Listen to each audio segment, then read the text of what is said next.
அனைவருக்கும் வணக்கம். இந்த வீடியோவில் உங்கள் சந்தேகத்துக்கு டவுட்டை நான் இந்த வீடியோவில் போடுறேன். இந்த வீடியோவை நீங்கள் ஸ்கிப் பண்ணாமல் ஃபுல்லாக பாருங்கள். இதில் நாங்கள் போடுறதில் உங்களுக்கு எதான டவுட் வருது, சந்தேகம்னா முடிஞ்ச அளவு எங்களுக்கு கால் பண்ணாதீங்க. நீங்கள் கமெண்ட்ஸ் பாக்ஸில் கமெண்ட் பண்ணுங்கள், மெசேஜ் பண்ணுங்கள். அதை பார்த்து நாங்கள் உங்களுக்கு கட்டாயம் ரிப்ளை பண்ணுவோம். ரிப்ளை பண்ணாமலாம் விட மாட்டோம், உங்களுக்கு எல்லாத்துக்குமே ரிப்ளை பண்ணுவோம். அதனால் நீங்கள் அது மாதிரி பண்ணிங்கன்னா எங்களுக்கு அடுத்த இது சரியாக பண்ணுறது கரெக்டாக இருக்கும். நீங்கள் கண்டினியூஸாக கால் பண்ணுறதுனால எங்களால் அதை தொடர்ந்து இது பண்ணுறதுக்கும் ஃபாலோ பண்ண முடியல. அதனால் நீங்கள் இப்போ உங்கள் ஃபோனை அட்டன் பண்ணலன்னா நீங்கள் வருத்தப்படுவீங்கல்ல, அதுக்காக தான் சொல்கிறோம், வேறு ஒன்றும் இல்லை. சரிங்க, இதில் நம்ம யாரெல்லாம் இது பயனாளி, யாருக்கெல்லாம் இந்த அமௌண்ட் வரும், இது உண்மையிலே கவர்மெண்ட்டில் இருக்கா? நிறைய பேர் கொஸ்டின்னு, இது உண்மையிலே கவர்மெண்ட்டில் இருக்கா, இந்த மாதிரி ஒன்று இருக்கான்ட்டு நிறைய பேருக்கு தெரியல. எல்லாருமே இந்த கட்டுமான கார்டுன்னு கேள்விப்பட்டிருப்பீங்க. எல்லாரும் நினைக்கிறது என்னென்னா, கட்டுமானம்னா ஒன்லி மேஸ்திரி தொழிலுக்கு மட்டும்தான் அந்த கார்டு, அவங்களுக்கு மட்டும்தான் இருக்குது அப்படின்ட்டு. அப்படி இல்லை, அதில் 54 வகையான கட்டுமான தொழிலாளர்களுக்கான தொழிலாளர்கள் அதில் அடங்குவாங்க. அதில் நம்ம கூலி தொழிலாளர், கல் உடைக்கிறவங்க,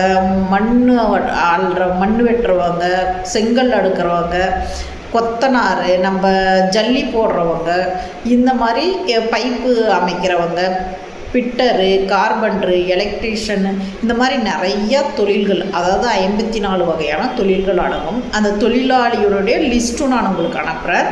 அந்த லிஸ்ட்டையும் உங்களுக்கு போட்டு விட்றேன். நீங்கள் அது இல்லாமல் உங்களுக்கு ஆல்ரெடி ஒன்று அவசரம்னு ஒரு நோட்டீஸ் போட்டிருக்கோம் பாருங்கள். அந்த நோட்டீஸில் அந்த குழந்தைங்களுக்கு எவ்வளோ எஜுகேஷன் அமௌண்ட் வருது, இந்த கார்டு வச்சுருக்கிற எல்லாருடைய குழந்தைங்களுக்கும் அந்த அமௌண்ட் வருங்க. எல்லாமே வாங்கிக்கலாம். சரி, இந்த எஜுகேஷனுக்கு மட்டும்தான் காசு வருமா?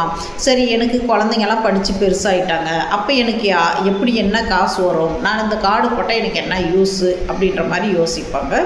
அவங்களுக்கு என்ன சொல்கிறேன்னா, நீங்கள் சப்போஸ் குழந்தைங்கள்லாம் படித்து முடிச்சுட்டாங்க, அவங்க வேலைக்கு போய்ட்டுருக்காங்க, இல்லை ஏதோ ஒன்று வீட்டில் இருக்காங்க, பண்ணுறாங்க, ஏதோ கூலி தொழில் செய்கிறாங்க அப்படின்னாலும் கூட அவங்களுக்கு நீங்கள் மேரேஜ் பண்ணால் உங்கள் வீட்டில் 2 குழந்தைக்கு, ஆண் குழந்தையாக இருந்தாலும் சரி, பெண் குழந்தையாக இருந்தாலும் சரி, ஒரு குழந்தைக்கு 20,000 ரூபா கவர்மெண்ட்டு உங்களுக்கு மேரேஜ் பெனிஃபிட்டாக தராங்க. சரிங்க, அதெல்லாம் கூட எனக்கு மேரேஜ் ஆயிடுச்சு பசங்களுக்கு, அப்போ எங்களுக்கு வேறு என்ன பெனிஃபிட்ஸ் அதில் வரும் அப்படின்னா, உங்களுக்கு 60 வயசுக்கு மேலே பென்ஷன் தராங்க, ஓஏபி தராங்க. இந்த ஓஏபி எப்படி நாங்கள் எங்கள் வீட்டில் 2 பேர் போட்டால் 2 பேர் வாங்க முடியுமா? கட்டாயம் வாங்கலாம். ஒரு வீட்டில் நீங்கள் 5 பேர் கார்டு போட்டிருந்தாலும் ஓஏபி அந்த 5 பேருமே வாங்கலாம்.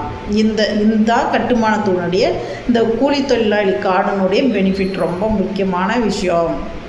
அடுத்து இதில் வேறு என்ன வருது, வேறு என்ன திட்டம் வருது? உங்களுக்கு வீடு இல்லையா? வீடு இல்லாமல் வெறும் உங்களுக்கு வீடும் இல்லை, லேண்டு இல்லை, எதுவுமே இல்லாமல் நீங்கள் வாடகையில் மட்டும்தான் இருக்கீங்களா? அப்போ உங்களுக்கு அடுக்குமாடி குடியிருப்பு கட்டடம் கட்டி உங்களுக்கு வீடு தராங்க. சரி, எங்களுக்கு இடம் இருக்குது ஆனால் வீடு கட்ட முடியுமா? அது கட்டுறதுக்கு 4 லட்ச ரூபா உங்களுக்கு ஃப்ரீயாக தராங்க, கட்டுமான தொழிலிருந்து இந்த லேபர் கார்டு மூலமாக. சரிங்க, இதெல்லாம் கூட எல்லாம் இருக்குது, எனக்கு வீடு இருக்குது, எல்லாம் இருக்குது. அப்போ எனக்கு வேறு என்ன வரும்? 8 லட்ச ரூபா உங்களுக்கு இன்சூரன்ஸு கிடைக்கும். உங்களுக்கு வேலை பணி செய்யும் போதோ, இல்லை பணியின் போது உங்களுக்கு அடிப்படுது, இல்லை நீங்கள் அங்கே பணியின் போது மரணிக்கிறீங்க அப்படின்னா, அது உண்மையாக இருக்கும் பட்சத்தில் உங்களுக்கு 8 லட்ச ரூபா வரும். உங்கள் அடியின் தன்மைக்கு ஏற்ற மாதிரி உங்களுக்கு அந்த பெனிஃபிட்ஸ் அமௌண்ட் கொடுப்பாங்க. மெடிக்கல் ரிப்போர்ட்டை வச்சு உங்களுக்கு கொடுப்பாங்க. இது எல்லாமே இதில் இருக்குங்க. இதுக்கு நீங்கள் செய்ய வேண்டியது என்னன்னா, ஒன்று நீங்கள் எல்லாருமே இந்த உறுப்பினர் கார்டு போடணும். அதாவது எனக்கு நான் எங்கே இது உறுப்பினருக்கு நீங்கள் தகுதியாக இருக்கணும். தகுதியாகிற எல்லாருமே இந்த உறுப்பினர் கார்டு போடணும். போட்டால் மட்டும்தான் இது உங்களுக்கு கிடைக்கும், இந்த பெனிஃபிட்ஸை வாங்க முடியும். அந்த கார்டு போடுறதுக்கு நீங்கள் என்னென்ன வேணும் உங்களுக்குன்னா, நீங்கள் பேங்க் புக்கு, உங்களுடைய bank book, ration card, Aadhaar, உங்களுடைய பாஸ்போர்ட் சைஸ் ஃபோட்டோ 2 இது இருந்தால் போதும், நீங்கள் அந்த உறுப்பினர் கார்டு போட்டுக்கலாம். உறுப்பினர் கார்டு போட்ட பிறகு நீங்கள் எலிஜிபிள் ஆயிருங்க. எலிஜிபிள் ஆன பிறகு பசங்களுக்கான கல்வி உதவித்தொகைலாம் அப்போ தான் நம்ம வாங்க முடியும். நீங்கள் முதல் வந்து அந்த உறுப்பினர் கார்டு போடணும். அந்த உறுப்பினர் கார்டை எங்கே போடுறது, இதுதான் இப்போ எல்லாருடைய கொஸ்டின்னு. இப்போ நீங்கள் இந்த உறுப்பினர் கார்டை வந்து தொழிலாளர் நல சங்கம்னு எல்லா ஊர்லேயும் எல்லா டிஸ்ட்ரிக்ட்லேயும் இருக்கும். அங்கே பாருங்கள். இல்லைன்னா லேபர் ஆஃபீஸ் அப்படின்ட்டு ஒவ்வொரு கலெக்டர் ஆஃபீஸ்லையும் இருக்குது. அங்கே போய் விசாரிங்க, உங்களுக்கு அவங்க தகவல் கொடுப்பாங்க. நீங்கள் அங்கே போயிட்டு கேட்டுட்டு இதெல்லாம் எடுத்துன்னு போனீங்கன்னா பண்ணி கொடுத்துருவாங்க. நீங்கள் அது பண்ண பிறகு இந்த எஜுகேஷன் அமௌண்ட்டு வாங்கிக்கலாம். அங்கே போனால் அவங்களே எல்லாமே உங்களுக்கு கைட் பண்ணுவாங்க. இந்த எஜுகேஷன் அமௌண்ட் எல்லாமே கிடைக்கும். இது எல்லாமே ட்ரூங்க, எதுவுமே ஃபேக் கிடையாது. அதனால் நீங்கள் வந்து உங்களுக்கு தெரியலன்னா தெரிஞ்சுக்கோங்க. இடத்த உடனே ஃபேக்குன்னு யாரும் யோசிக்காதீங்க, ஃபேக்குன்னு மெசேஜ் போடாதீங்க. ஏன்னா தெரியாத விஷயத்த நம்ம தெரிஞ்சுக்கின்னு அதுக்கு பிறகு உண்மையிலே ஃபேக்காக இருந்தால் போடுங்க, அது இல்லைன்னு சொல்ல. ஆனால் இது வந்து ஃபேக் இல்லை, இது ரியல்லு.